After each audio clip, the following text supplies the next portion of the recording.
ही आहे की जवळपास प्रत्येक घर आता वाढत चालले. ह्या ज्या अलीकडच्या डेव्हलपमेंट आहेत, बीडीडी आमच्या वेळी झाली, बीडीडी सारखं करा ना धारावीचं डेव्हलपमेंट. आमचा विरोध नाही आहे. म्हाडाला पैसे येतील, SRAला पैसे येतील, कॉन्ट्रॅक्टर नेमा आणि करा धारावीचं डेव्हलपमेंट, किंवा त्यांना प्रीमियम भरायला लावा, त्यांना जे जागा घेतात त्याच्यासाठी पैसे भरायला लावा सरकारला. पण आमची मागणी ही आहे की मुंबईमध्ये 750 स्क्वेअर फुटापर्यंतची घरं आहेत त्यांना तुम्ही प्रॉपर्टी टॅक्स माफ केलाच पाहिजे, ही आमची मागणी आहे. दुसरी मागणी आमची ही राहील की BST बससाठी जी भाडेवाढ केली आहे, डबल केलं भाडं, ते रद्द झालंच पाहिजे, ही आमची मागणी आहे.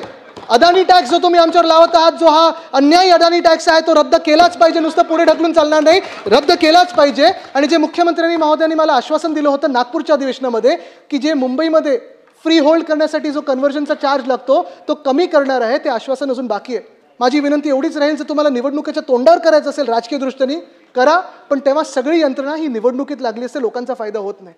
तुमचे 100 होर्डिंग लावा, आम्ही काही होर्डिंग लावू तुमचे 100 फुटाचे, पण तुम्ही हा फ्री होल्ड करण्याचं जे कन्व्हर्जनचा जो काही चार्ज आहे तो रद्द करा. अध्यक्ष महोदय, जे मी सांगितलं ह्या सगळ्या गोष्टी आम्ही मांडत आलेलो आहे. पण आज हे सगळं होत असताना कायदे सुव्यवस्थेवर मी जास्ती वेळ घेणार नाही. 1-2च थोडक्यात विषय मला घ्यायचे आहेत. 2 मिनिटात मी घेईन. परत एकदा मला, कारण माझी सहानुभूती मुख्यमंत्री महोदयांबरोबर आहे. त्यांचं युती धर्म त्यांना पाळणं गरजेचं आहे.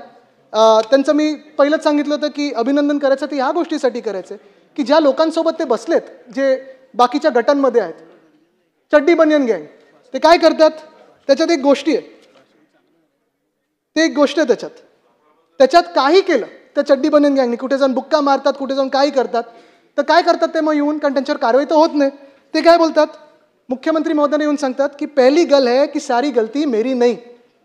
काय बोलतात ते की पहली गल है कि सारी गलती मेरी नहीं, चल जी है भी तो क्या मैं तेरी नहीं. आणि मग मुख्यमंत्री कारवाई करू शकत नाहीत.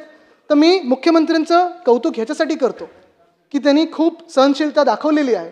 आता कुठे ना कुठेतरी मुंबईकरांच्या मागण्या असतील, शहरातल्या मागण्या असतील, आणि जे काही हे चड्डी बनियन गँगचं चालू आहे त्याच्यावर कठोर कारवाई होणं गरजेचं आहे. आणि शासन काय असतं, जनतेसाठी काय चालतं, कसं चालतं, हे त्यांनी दाखवणं गरजेचं आहे. धन्यवाद. जय हिंद, जय महाराष्ट्र, वंदे मातरम. संजय केळकर.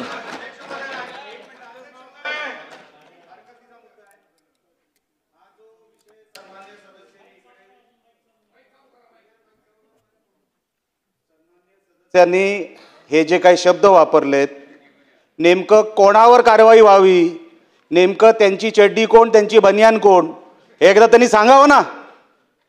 जर एवढी भीती वाटत असेल बोलायला तर सभागृहामध्ये असे शब्द वापरू नका, वापरायचे ना असे शब्द. कोणासाठी वापरता हे शब्द, कोणासाठी शब्द होते, हे कोणासाठी शब्द होते. हिम्मत असेल तर त्यांनी बोलून दाखवावं हे शब्द कोणासाठी होते. उगाच काही चाललंय, उगाच टीका करायची म्हणून काही का. आम्ही साहेब अरे 1 तासापासून ऐकतोय, काय बोललो नाही. मला नाही साहेब, मी बोलायला देणार नाही. मी 1 शब्द मध्ये आमचा कोणी बोललेलं नाही. पण हे शब्द कुठले, रुलिंग मधून शब्द या तर काढून टाकावं, या तर त्यांनी स्पष्ट करावं. हिम्मत असेल तर नेमकं ते कोणाबद्दल बोलत होते एकदा स्पष्ट करावं सभागृहामध्ये. बघूया हिम्मत. संजय केळकर. अध्यक्ष महोदय,